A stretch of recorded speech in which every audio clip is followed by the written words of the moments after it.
Right, so welcome to this tutorial, and in this video we're gonna look at the epsilon delta definition of limits, and in particular we're gonna be answering two questions from this here. So the question reads, use the definition of limits to verify the indicated what limits. So they're telling us to use the definition. Observe here we are looking at two variables and not a single variable, because we are looking at x and y in this case and not just x, so it's a function of x and y. Then we have to use the epsilon delta definition. So epsilon delta what definition is what we ought to use in order to verify the indicated limits. So we'll answer part A and part B of this question. So if you look at part A, they've given you already, so you're verifying that this is the is the limit, but you have to use the definition. So meaning I first have to understand what is this definition of the limit that I'm talking about. So the limit of x comma y as it approaches some point, that is some point, that is a comma b, if it approaches that, of the function, that is the function that is defined of course in terms of x and y, then this is going to be equal to the limit. So the definition for this such a limit is given to say for every epsilon greater than 0. So the definition is for every epsilon greater than 0, which is given, there must be, or there exists a delta. So there must be a delta greater than 0 also, such that such that if it is if it is written, that is 0 being, so square root, I'll write this out, that is x minus the a squared, then I have plus y minus b squared, then my delta there. So my delta is greater than 0, and if I get those points, the a and the b, add them, square them, I'm still going to have that my delta is going to be to be greater than than that there. So it's in between the 0 and delta. So the definition again, so for that limit we are saying epsilon greater than 0, there must exist a delta such that this here is what is true. Then if that is true, then we are saying that the f of x comma y minus l is less than what? This has to be less than epsilon. So that has to be less than epsilon. And if it's that way, it means that that limit which you have been given, if this holds by the definition, then the limit is what is true. So this is what we keep in mind even as we are going to be going through this delta definition of finding or verifying the limit. So I erase this part here. So what we have now, is we are saying for the first one, so I'm going to say let my epsilon greater than 0 be given. So if epsilon greater than 0 is what is given, then we want to find a delta. So for us, we want to find a delta such that this delta so we want to find a delta such that I'll have it, so root what I had written at first, that is x, so x minus the point a. So in this case we have the point 3 comma negative 1, so meaning my a in here is just a 3, so this will be minus 3 here squared, plus, then this is gonna be y, so minus, but because there's a negative 1 there, it's gonna turn out to be positive, so positive 1 squared like that, then the delta. So epsilon greater than 0 such that this here is what is true.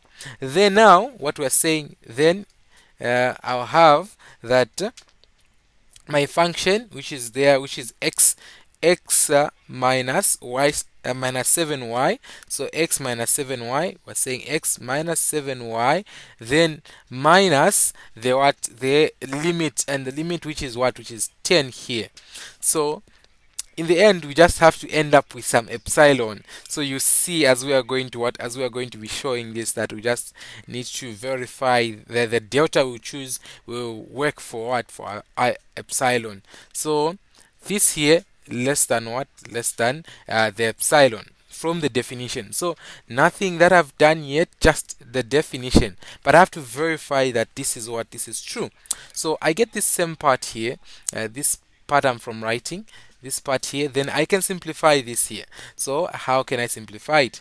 I can simplify it. I can write this this here, the x, so the x minus y, like this, minus the 10. Of course, this can be written as uh, x.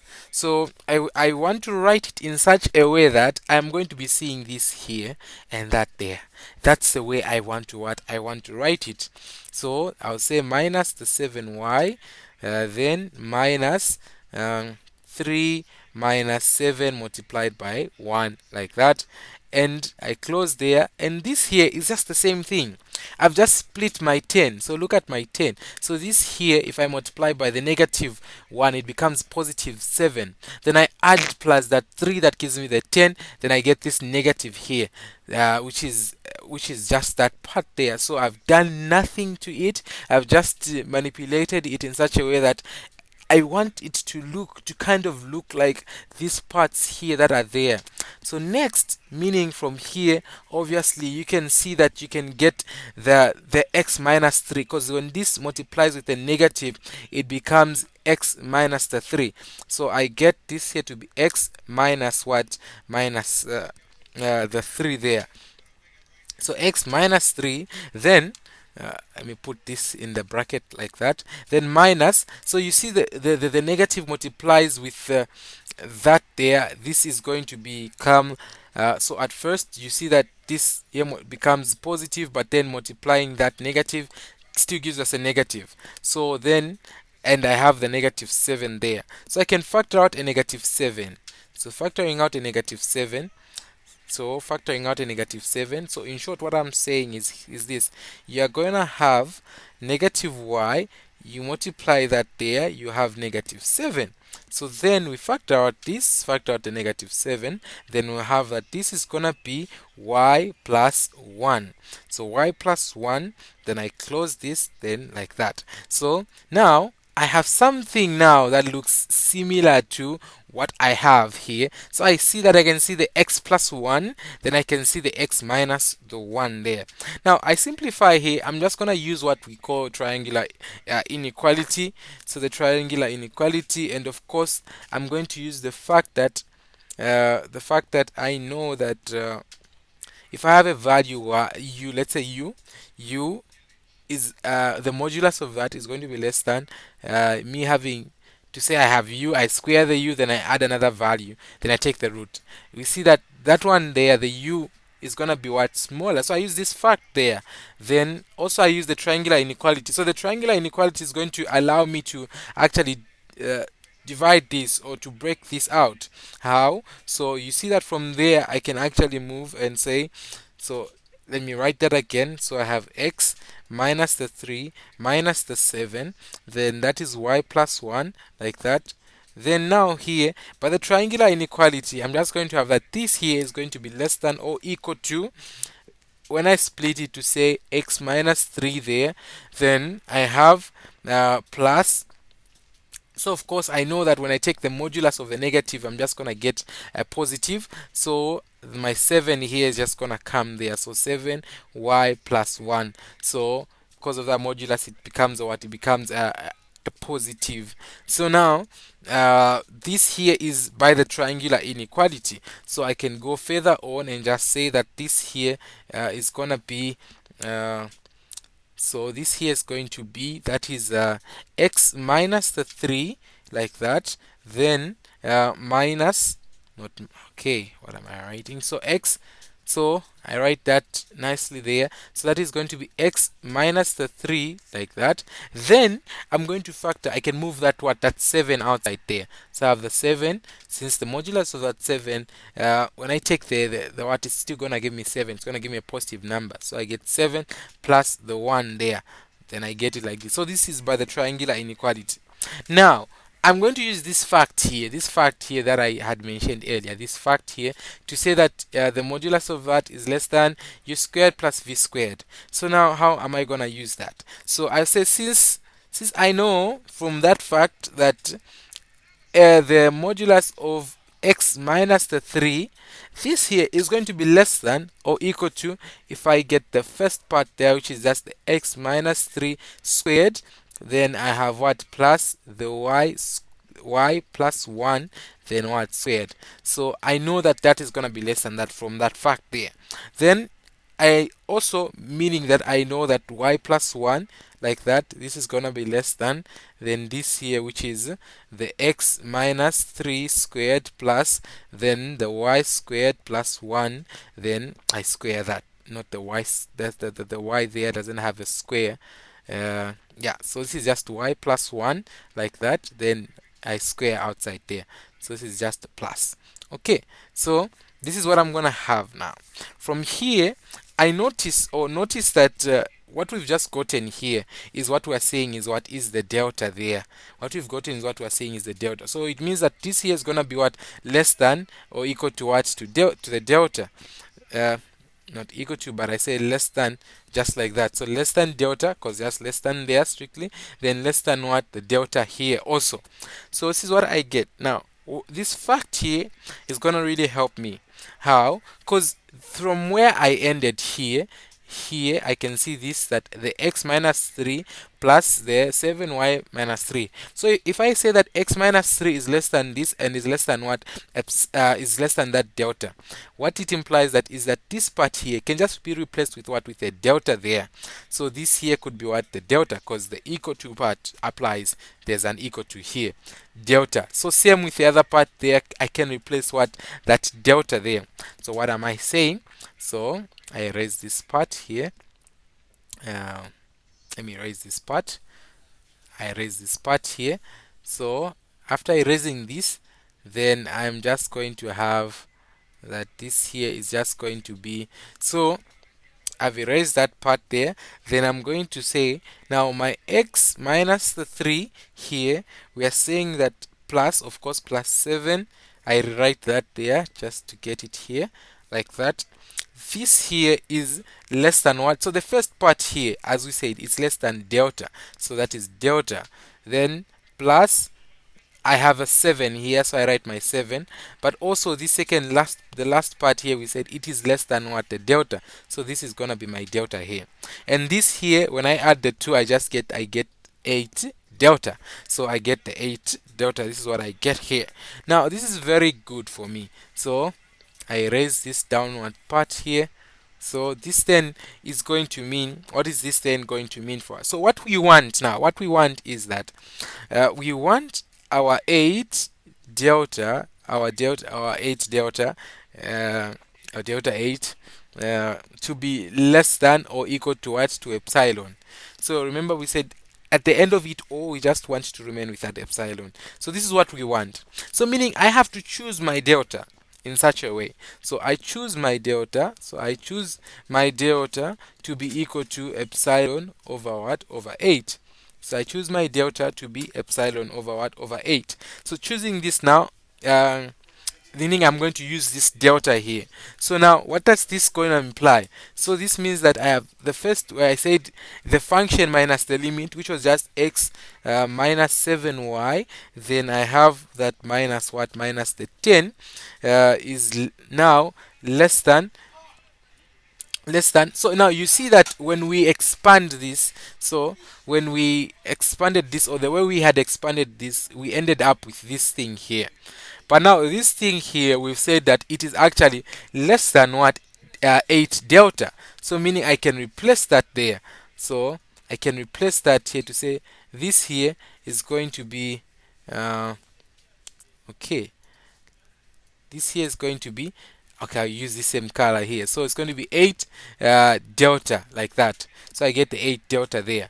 Then now, what does this mean? I've chosen my delta to be what? To be epsilon. So this is going to be less than or equal to. So I've chosen my delta to just be epsilon over what? Over the 8. So now this here, my 8 and my 8 goes, and I remain with what? My epsilon there. So let me write that well. So I remain with my epsilon. Now, so this here is what we were looking for. We said we just had to remain with it. So hence shown. So I have used the delta definition to verify that actually that 10 there is the what is the limit from this here outcome which we have. Okay, so we do the same for the second one. Now the second one is more interesting because it's not a direct question. So it's more interesting. So what do I get now? So for this one, okay, okay, my all right. So here now for the second one we have that the limit, so the limit is x as it goes to the point. The point is 1 comma 1, that's where it is going. So we are going to 1 comma 1, that's where we are, or that's what we are approaching. We are just approaching 1 comma 1 there. So the limits, I write it here again, I just write it here. So x comma y as we approach 1 comma 1 like that of what? So this is x over y like that, and they're telling me that oh the limit is 1. I need to verify that the limit is 1. How I verify that the limit is 1? I use the epsilon delta what definition again. So now according to the epsilon delta definition, this means that I'm going to let my epsilon be what? Be given, and this epsilon has to be what? Be greater than 0. So I need to find a delta now. So I need to find a delta such that, so if I find this delta, I need to find a delta. So this is gonna be a delta less than, so now a delta.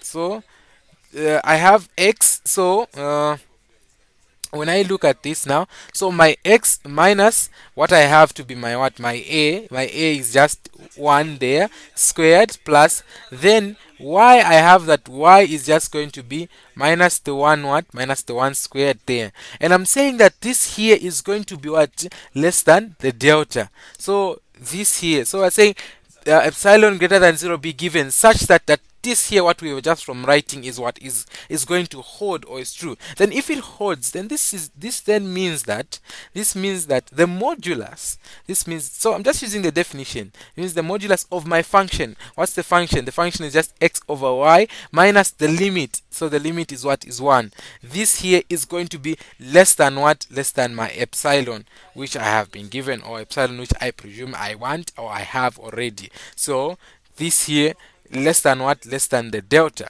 So now from here what do I do? Let me simplify this expression here, the x over y minus the 1 like this. I simplify this to something that I can actually relate to what is in here. So I need to simplify to there. So this here is gonna be, so I make this into a single fraction, then I just have this is x minus y over what? Over y, like that. Then I simplify it further on. So simplifying it further on, if I write on top, I want to get something that has x minus 1 and something that has y minus 1 in it. So I'll get that this here is just going to be the modulus. So on top, look, if I say that this x minus 1, then I say minus the y minus 1 here, like that. This doesn't change anything. This is just x minus y. Why? Because when I multiply this here, this becomes negative. So if I distribute this negative, I just end up with x minus 1 minus y, then I have a positive 1. So this positive 1 becomes 0, and this just becomes x minus 1. So I haven't changed anything, but I have been able to get my x minus 1 and my y minus 1 there. So then, of course, because I know the rules of this modulus, I can just move it even to the down there, the y, which is going to be modulus of y. Okay, so now this is where the challenge comes in. So the challenge comes in because you have something extra down. So you cannot go directly the way we had to do and then start looking for this delta just like that. You have to get to address the problem there. So of course here you would go using, of course, what we said, the triangular inequality. This here would separate to just being x plus this is just going to be x minus the 1, not plus but minus 1. Then I have that this here is going to be plus, then that will be y minus the 1, like that. So you check in the solutions that were shared, I put a plus here, it has to be negative, so check that that's negative. Then divide here, divide. So if you saw the positive, just change it to negative, divided again by the what, the y. So we have to address this modulus of y here. So I have to bound it. So I'm going to choose a delta that is going to bound that denominator there, which is just the modulus of y. So now when I choose it, of course it has to be positive. I choose it, it has to be positive, not such a big number, because I know delta and epsilon have to be small values. They don't have to be such a big numbers, small values. So in this case I'm going to choose it to be half. So I want to bound that denominator, and I just say that I'll choose a delta, and I'll choose that my delta is going to be equal to what? To half. I want my delta to be equal to half. You could use 1 here. If you use 1 and try to work out this, which I already did, you'd find that your epsilon is going to end up to have to being a 0 somewhere, and you don't want it exactly to be 0, because you said epsilon has to be greater than 0. Delta has to be what? Greater than what? Greater than 0 also. So meaning that the one you choose, it has to work that when you use it, your epsilon will still be what? Greater than what? Greater than 0. So here we choose one to say that the delta has to be equal to what we have. It's positive, it's greater than 0. So now I get that point. So you have to get the point. Of course, you get the point that you have in the numerator, so which involves y, of course. Now, so I have, that is y minus 1. Then I say this of course has to be less than what? Delta. So it has to be less than delta. But then what is my delta? I've chosen my delta here. I chose delta to be what? To be half. So I've chosen the delta to be half. But what does this then mean? So this then means I can redefine this, that modulus. I just know that I get, this is negative half, then I have this here y minus 1, then I have the half that side. So then working out this here, meaning that when the positive value there, which is just when that negative 1 there, I mean when the negative 1 moves, okay, so when the negative 1 there moves to the other side, it becomes positive. When it becomes positive, when I add to that there, I just get positive what? Half. Then I have here, goes the other side, I will add to the half, it becomes 3 over what? 3 over 2. So I'm bounding my what? I've said I want to bound my denominator. So now from here I can see that now I have the lower one and the upper one. So you always choose, so this is your delta. You always choose now something that is going to be what? To be that is less. So between the two here, I know that the half is smaller than this one. I can check with that there. So I have 3 divided by 2, and I have, of course, half is just 0.5. So I choose the one which is smaller. So I choose the half. So choosing the half, you're going to have that modulus of that y. Of course, we are saying now is greater than what? Greater than that half there. So this is what you're going to have to choose. You're gonna choose it like that. So now, what do we want in the end? What do we want now in the end? Now, so we go back to the numerator. So in the numerator, what we had is, after using the triangular inequality, we just have x minus 1. Then you have that is plus. Then you have y minus what? 1. So from what we did in the previous question, we say that this, of course, these are the delta parts because of what we had written to say 0 being here. You say x minus the 1 squared, then plus y minus 1 squared. So this here, of course, is just the delta. This is the delta, but this part is what? Is less than equal to what? The middle part, which is just the delta. So it means that that part also is going to be what? To be less than so meaning the first part is going to be what? Less than the delta. Then also the second part, meaning plus, less than what? The delta. And this here gives me what? To the delta, which is there. But now notice that, what did I so this is for the numerator here. This is for the numerator. But I go back now to my function.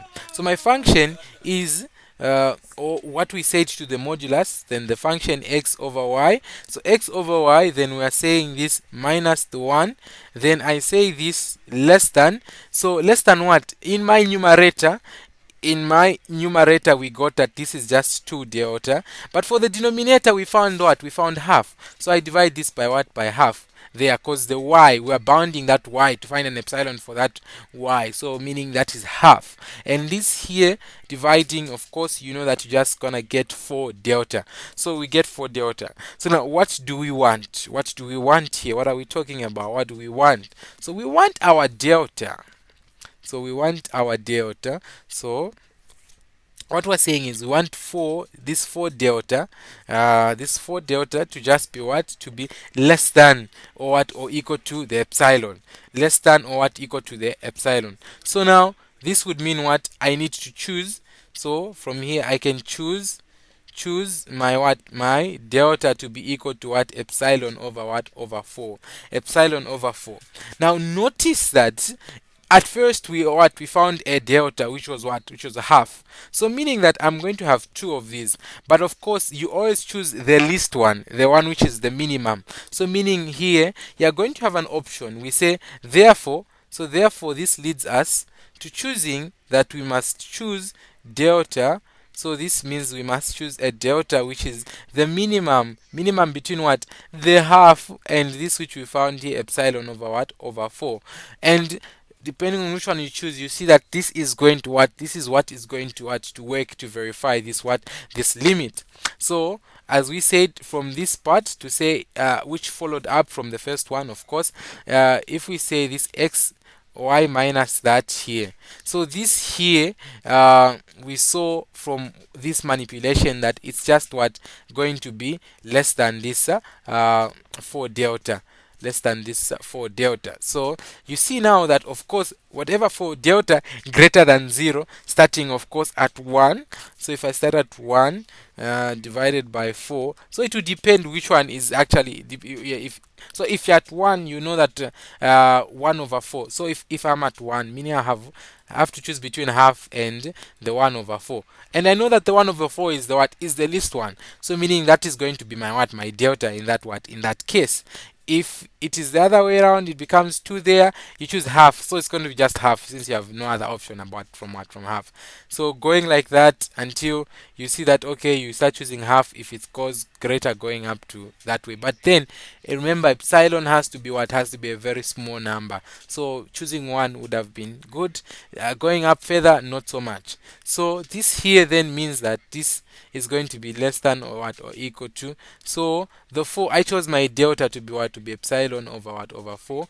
This cancels, got cancels, then I just remain with what, with my epsilon. And this here verifies by the definition of the limit, that epsilon definition of the limit, that actually indeed the limit of this function is what, is 1. Okay, if you are new, remember to hit that subscribe button, and we're gonna see you in the next one.